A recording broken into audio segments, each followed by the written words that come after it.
उहाँ भनेको एउटा हिरो यस्तो हिरो जसलाई चाहिँ मेकअप म्यानले चाहिँ मेकअप गर्नु पर्दैन, उहाँ अलरेडी नै त्यति ह्यान्डसम भनेर हामीले सुन्थ्यौँ समाचार। दाइ यो कुरा कतिको के थियो दाइ? त्यो खासमा चाहिँ यो चाहिँ हामीले समाचार सुन्न पाएको थियौँ क्या तपाईँको बारेमा। रमेश सुब्रतीलाई चाहिँ मेकअप आर्टिस्ट चाहिँदैन होइन यस्तो। अब मेरो अलिक क्युट फेस थियो अनि त्यो के भन्छन् त्यो एकदम चक्लेटी फेस, अनि त्यो मेकअपले झन् मलाई अलिक भद्द बनाइदिने। मेरो त्यो जुन चाम छ त्यसलाई चाहिँ ओभरल्याप गरिदिएछ कि त्यसले। त्यसले गर्दाखेरि म अब त्यस्तै पऱ्यो एक्सन स्याक्सन यताउता गर्मी ठाउँमा पऱ्यो भने चाहिँ लाइट मेकअप गर्न लाउँथेँ। सकभर चाहिँ म हेभी मेकअप कहिले पनि गरेन। मलाई त्यो मेकअप सुरुमा मलाई थाहा भएन, अनि गर्दै गएँ। पछि हेर्छु सबैजनाको पब्लिकको रियाक्ट गर्छन्, तपाईँ बाहिर राम्रो हुनुहुन्छ, सिनेमामा कति नराम्रो भन्न थाल्यो। रिजन चाहिँ त्यो रहेछ। पछि फेरि मैले सकभर मेकअपै नगर्ने टाइपको अलिअलि। स्किन त्यस्तो राम्रो होइन तपाईँको त्यो? होइन, त्यो मेकअपले मलाई उल्टो भद्दा बनाइदियो कि मान्छे चाहिँ। जस्तो म फेरि त्यो पनि होइन, मैले त्यसलाई कसरी बुझ्ने। अब इन्डियाको एड खेल्दाखेरि मेकअप म्यान थियो, उहाँले होइन मेकअप गर्नुपर्छ भन्यो। मैले त्यहाँ अब नाइ भन्न सकिनँ, किनभने अब उहाँहरू टप मान्छे हुनुहुँदो रहेछ। फेरि मेकअप गर्दा त्यहाँ राम्रो देखियो। आई डोन्ट नो नेपालको मेकअप त्यतिखेरको मेकअप सामान त्यस्तो हो कि अब के हो, अलि मलाई चाहिँ सुट नभएर अलिक कम गर्थेँ। त्यो बेलाको लाइटिङहरू पनि अलिक डेन्जरै थियो नि त, क्यामेरा यत्रो यत्रो हुने, लाइट पुरै अब लाइट बाल्नुपर्ने, दिउँसो रिफ्लेक्टर साटन थर्मोकुल यो त्यो घाममा टल्केर आँखा खोल्नुपर्ने, पीडा थियो नि कलाकारलाई। आजकल त के छ र, सजिलो छ। त्यो खासमा त्यस्तो मेकअप चाहिँ त्यो अलिकति डार्क फेस भएकोलाई चाहिँ अलिकति बढी सुट गर्ने रे। त्यो तपाईँको जस्तो उज्यालो गाउँ गएर बढ्न त्यो अलरेडी राम्रो मान्छेलाई चाहिँ मेकअप गरिदियो भने क्यामेरामा झन् नराम्रो देखिन्छ। त्यो उज्यालो काट्नलाई पनि मेकअप गर्नुपर्ने छ कि। बढी उज्यालो भयो भने त्यसलाई पनि काट्ने क्या, अब लाइटले काट्ने हुन्छ कि मेकअपले काटेर चाहिँ अरू जस्तै देखाउनु पऱ्यो नि त। त्यो एउटा रमाइलो पार्ट हो। त्यसलाई मैले चाहिँ सम्झिँदा मजा आउँछ, मलाई सम्झिँदा चाहिँ मजा आउँछ। गाह्रो थियो त्यो बेलामा काम गर्न, अहिले जस्तो होइन, तर सम्झिँदा आनन्द चाहिँ लाग्छ। हामीले त्यो अभावमा पनि दुःख सुख गरेर धेरै वर्ष काम गरियो भन्ने कुरामा चाहिँ गर्व लाग्छ। दाइ हजुरलाई त्यो ठ्याक्कै चाहिँ हिरो मेटेरियल मान्छे हो भनेर आफूलाई नोटिस गर्नुभयो कि तपाईँलाई कसैले भनिदियो थिएँ तपाईँ चाहिँ यो मान्छे म त हिरो मेटेरियल रहेछु भनेर कहिले? अनि त्यो विद्यार्थी कालमै म नाटक खेल्दाखेरि सबैजनाले चाहिँ त्यही भन्थे, सिनेमामा जानुपर्छ टाइपको। अलिक क्युट फेस थियो अनि लामो कपाल, त्यो बेलामा स्लिम, अनि अब समय पनि त्यस्तै थियो। अनि सबैजना मान्छे साथीभाइहरूले होइन तिमी त सिनेमामा जानुपर्छ, त सिनेमामा जानुपर्छ, फुर्तिलो छस्, एक्सन गर्न आउँछ, मार्सल खेलेको छ, डान्स गर्न आउँछ, लुक्स राम्रो छ भन्ने टाइपको साथीभाइले। पहिला त मलाई त हेबे जस्तो लाग्थ्यो कि कति। मैले चाहिँ फेरि किन त्यो भने मैले सिनेमा कोही चिन्दैन है। अब डान्स गर्न आउँछ त्यो बच्चा नाच्ने बानी हो होइन। एक्सन त अब काँटे खेल्नुपर्छ भने हेर्दुलाई खेल्यो होइन। अनि त्यो भए हुनाले डान्स गर्ने मेरो रहर मार्सल आर्ट चाहिँ मलाई किक सिक हान्न रमाइलो लाग्ने कि। त्यो बेलामा फिल्म पनि त्यस्तो हेरिन्थ्यो, भ्यान्डमको फिल्म हेर्ने, अक्षय कुमारको फिल्म हेर्ने, ब्रुस लीको फिल्म हेर्ने, ज्याक्सनको फिल्म हेर्ने।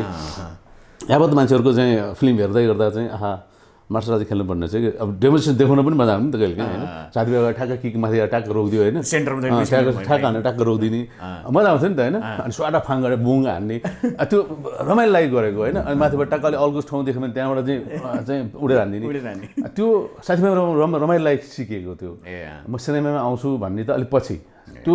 त्यसमा त डाइरेक्टली इन्डाइरेक्टली अब साथीभाइले पनि मलाई अब इन अ गुड वे भने, इन अ ब्याड वे भन्न चाहिँ भने र मलाई चाहिँ करेज भयो। तर अब सायद अहिले फिल गर्दा चाहिँ राम्रै पेसामा लागेको छु। जतिले मलाई चिन्नुहुन्छ, माया गर्नुहुन्छ, गाली कसैले गर्नुहुन्न। सायद म अरू पेसामा गए गाली खान्थेँ होला, सबैले बदुवा दिन्थ्यो होला, त्यही नै हो। तपाईँ त त्यो बेलामा चाहिँ अहिलेको जस्तो सोसियल मिडिया जस्तो भएको भए, टिकटक सिकटक भएको भए यहाँ भेटियो एकदमै ह्यान्डसम केटा यहाँनिर भाइरल गर्ने, त्यो त के हो अहिले मान्छेहरूको भन्छन्। अब मलाई आफूलाई कुरा गर्नु मन लाग्दैन होइन। अब के भन्ने, त्यतिखेरको सबैलाई थाहा छ कि हामीहरू कति पपुलर थियौँ भनेर। हजुर सुन्दरताकै कारणले पपुलर हुनुहुन्थ्यो नि त्यो बेलामा? अलि एक्टिभ पनि थिएँ, बोल्न यताउता फरवर्ड टाइपको थिएँ। लाज भन्ने थिएन, आँटिलो पनि थिएँ। अनि पहिल्यैदेखि थाहा थियो जीवन म मान्छे भएँ अब फेरि म कहिले पनि मान्छे हुँदिनँ। मैले यो जीवन ब्युटिफुल्ली र पिसफुल्ली जिउनुपर्छ, कसैलाई पनि नोक्सान नपुर्याएर आनन्दसँग जिउनुपर्छ भन्ने मैले पहिले सोचेको थिएँ। आजभन्दा 20 वर्ष पहिले सोचेको थिएँ, अहिले सोचेको होइन। र सकेसम्म मैले त्यो कोसिस पनि गरेँ। आज तपाईँ जहिले पनि फिट फाइन, हर मान्छे तपाईँको मान्छेहरूको तपाईँलाई अरू मान्छेले चाहिँ प्रेसर औषध खान्छन् के भन्छ, तपाईँले मैले मलाई पीडै छैन। तपाईँहरू आफैले रोग निम्ताएको हो, म सबलाई भन्ने गर्छु। तपाईँले आफूलाई चिन्नु नै भएन, तपाईँ किन दुनियाँमा आएको तपाईँलाई थाहै छैन। तपाईँहरू भन्नुहुन्छ मैले यो गरेँ, मैले यो गरेँ, मैले यो काम गरेँ, मेरो बिजनेस थियो, मेरो यो प्रपर्टी हो, मेरो यो के पनि होइन। द मेन थिङ इज के हो भने तपाईँले जिन्दगी कसरी जिउनुभयो, कति पिसफुल्ली र कति ह्याप्पिली जिउनुभयो, यो आफूमै भर पर्ने कुरा। अरूले दिने भनेको त पीडा मात्रै हो। एक्ज्याक्टली। सम्पत्तिले पनि पीडै दिन्छ, धेर साथीभाइले पनि पीडै दिन्छ, रिलेसनमा मात्रै पीडै हुन्छ, जहाँ ट्राइजेडी हुन्छ त्यहाँ पीडै हुन्छ। कुनै पनि सम्बन्धमा ट्राइजेडी नभएको हुँदै हुँदैन, पीडा भयो नि त। तपाईँ सम्बन्ध कम राख्नुहोस् न, पीडै हुँदैन। धेरै साथीभाइ किन चाहियो? तपाईँको नियत सफा छ भने तपाईँलाई धेरै साथीभाइ चाहिँदैन। एउटै साथीभाइ 100 जना बराबर हुन्छ। तपाईँ धेरै सर्कलमा जानुहुन्छ त्यहाँ पीडा हुन्छ। ह्युमन हो, अरू साथीभाइले प्रयोग गरेर तपाईँभित्र जेलस हुन्छ, जेलस पनि पीडा हो। अरूले प्याच्छ भन्दा तपाईँलाई रिस उठ्छ, त्यो पनि तपाईँलाई हानि हो।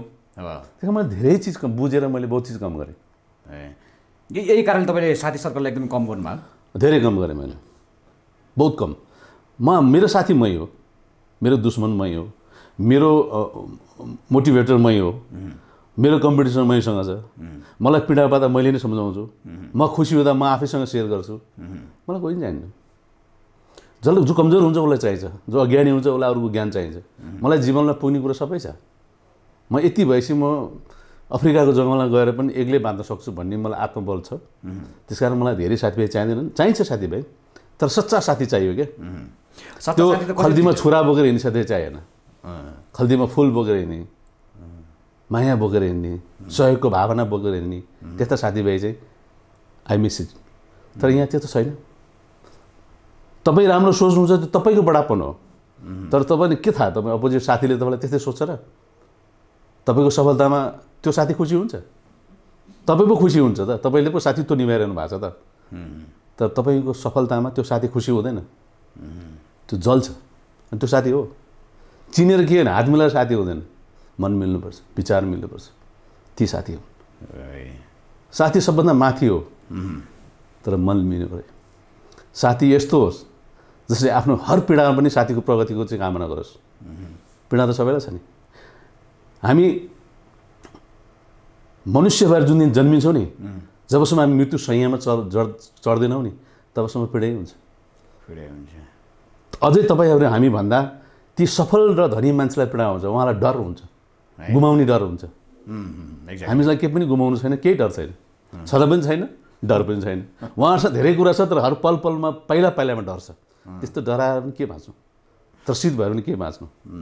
मान्छेले धन सम्पत्ति कमाइसकेपछि चाहिँ एकदमै हाई लेभलको घर बनाउँछ अरे, अनि बाहिर गार्ड राख्छन् रे, मान्छे सेक्युरिटी राख्छन्, डर भएर त्यो सबै कुरा राख्दै त्यो अन्तत खासमा चाहिँ त्यो डर भएर हजुरले भनेको डरले चाहिँ कसरी गर्छ भने खासमा ऊ आफैले आफूलाई चाहिँ निर्माण गरेको एउटा जेल हो अरे क्या। जेल हो, भयङ्कर वाल बनाउँछ।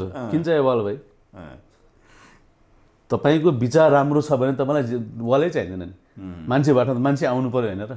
भयङ्कर वाल पर सेक्युरिटी राखेर, अझै अहिले त क्यामेरा पनि राख्ने, क्यामेरा फेस लक सबै गरेर। अनि राति सुत्ने बेलामा निन्द्रा छैन हेर्नुहोस्, फोन आयो भने झसङ्ग बन्नु परेछ, फोन आयो भने झसङ्ग हुन्छ। राति सुत्दा निन्द्रा छैन, भोक छैन, त्यो गाडी चलाइदिएर पनि आनन्द छैन, त्यस्तो सम्पत्तिको काम। अनि तपाईँले भयङ्कर मल बनाउनु भने के तपाईँको त्यो पर्मानेन्ट हो र? तपाईँ 60, 65, 55 वर्षको उमेर चाहिँ दरबार बनाउनुहुन्छ, तपाईँ त्यहाँ 15 वर्ष बस्ने ग्यारेन्टी छ? के हुन्छ दाइ त्यो अरूको लागि मेक्स्योर कि कमसेकम तपाईँले बनाएको घरमा 20-30 वर्ष त बाँच्न पाउनु पऱ्यो। त्यो पनि छैन। दुःख गर्दा गर्दा भर्सा गर्दा मान्छेलाई उल्लुमा ठग्दा राष्ट्रघात गर्दा 50 वर्ष नागेपछि उहाँले पैसा कमाउनुहुन्छ। त्यो पनि सारा मान्छेको बदुवा लिएर, सालालाई रुवाएर, सबैलाई चुसेर उहाँले बदुवाबाट त्यो निर्माण गर्नुहुन्छ। अनि त्यहाँ जुन दिन छिर्नुभयो चैन खतम। अनि एकैचोटि शान्त भनेको जुन दिन उहाँले चाहिँ लास निक्लिन्छ, व्यक्ति निक्लिने होइन, लास निक्लिन्छ नि त। लास निक्लिने त्यो व्यक्ति हुँदैन। अनि त्यो लास निक्लिदिन बस आनन्द हो, त्यही दिन मात्रै मान्छेलाई आनन्द हो। यति कुरा बुझ्नुपर्छ मान्छेले। दाइ तपाईँको साथी चाहिँ कतिजना छन् अहिले काउन्टिङ गर्दाखेरि एकदमै तपाईँको सर्कलमा डे टु डे लाइफमा कुराकानी हुने? मेरो बहुत कम छन्। साथी धेरै छन्, तर साथीको मिनिङ जुन दिन मैले बुझेँ म आफै बिस्तारै टाढा हुँदै गएँ। के घटनाले त्यस्तो छ दाइ तपाईँलाई? घटना होइन, साथीभाइ भनेको त कस्तो रहेछ हुँदो रहेछ भने सबै कुरा भएपछि मात्रै साथीभाइ आउँदो रहेछ। जीवन त एकनास, मौसम त एकनास हुँदैन। हार्टबिट त जिगज्याग हुन्छ। स्टेट भनेको सिधा हार्टबिट चल्यो भने त मृत्यु हो नि त, डेथ हो नि त। लाइफ त जिगज्याग हुन्छ नि। तब जब तपाईँको लाइफमा जिगज्याग हुन्छ नि, म त इन्जोय गर्छु त्यसमा त, या स्टिल आइम अलाइभ भनेर। तर त्यो बेलामा चाहिँ ती साथीभाइको असली रूप देखिन्छ कि समस्यामा त्यो मान्छे चिन्ने मौका दिएको हो क्या परिस्थितिले पनि। त जुन समाजमा छ, जुन साथीभाइ भनेर चाहिँ मस्त छ, हेर तर पर्दा कोही पनि छैन, त्यसमा मजा लिइरहेको छु उनीहरूले। अझै पनि त साथीभाइ तेरो लाखौँ हजारौँ साथीभाइ छ, नो छैन। मैले भने मेरो साथी मै हो।